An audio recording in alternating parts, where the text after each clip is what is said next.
قرآن پاک میں فرمایا تم مجھے یاد کرو میں تمہیں یاد کروں گا. فرمایا جو میری ملاقات کا شوق رکھتا ہے، اللہ فرماتے میں بھی اس کی ملاقات کا شوق رکھتا ہوں. ہے کتنے پیار سے فرمایا.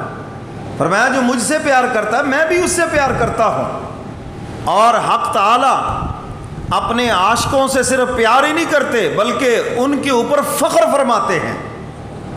جب سے یہ کائنات بنی ہے اس دن سے لے کر آج کے دن تک، اور آج کے دن سے لے کر قیامت تک، کوئی ایک خدا کا عاشق نہیں جو جہنم میں جائے گا، سبھی جنت میں جائیں گے.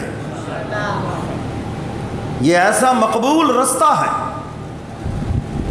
خدا کی محبت اور اس کا عشق، اللہ سے دوستی، یہ انسان کو جنت میں لے کے جائے گی.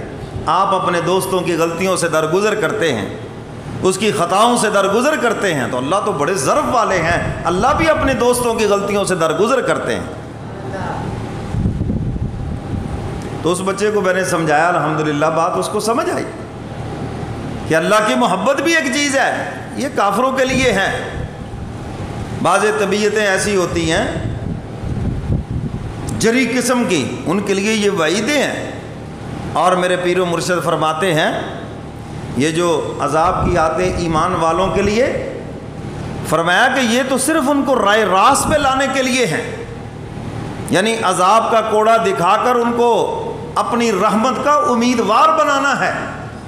اب مثال دے کے سمجھایا کرتے تھے، بیٹے سے کہا کہ دودھ پی لو، کہتا جی میں نے تو نہیں پینا.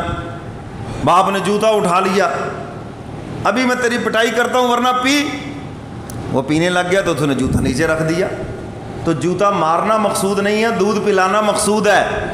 فرمایا ایمان والوں کو یہ جو وعیدیں ہیں ان کو رائے راست پہ لانا مقصود ہے، عذاب دینا مقصود ہی نہیں. ان کو تو عذاب کا کوڑا دکھا کر اپنی رحمت کا امیدوار بنانا ہے کہ یہ رائے راست کے اوپر آ جائے. یہ کافروں کے لیے ہے جو کفر پہ مرے ہیں، اب ان کے لیے کوئی رعایت نہیں ہے، یہ سیدھے جہنم میں جائیں گے. اللہ تعالیٰ سب کو کفر کی موت سے محفوظ فرمائے، نفاق کی موت سے محفوظ فرمائے. جس کا ایمان پہ خاتمہ ہے، جتنا بھی گناہ گار ہے، کوئی نہ کوئی جنت میں جانے کا پروردگار ضرور بہانہ بنائیں گے. تو اللہ فرماتے میں تو اپنے عاشقوں پہ فخر کرتا ہوں. سیدنا بلال حبشی سب کہہ دو رضی اللہ تعالیٰ عنہ. ذخیرہ احادیث اٹھا کر دیکھ لیں، کوئی حافظ الحدیث نہیں، کوئی مفسر قرآن نہیں، کوئی حضور سے بہت زیادہ روایات مروی نہیں، لیکن ایک آواز کان کھول کے سن لیں، اللہ کے بھی عاشق ہیں، حضور کے بھی عاشق ہیں.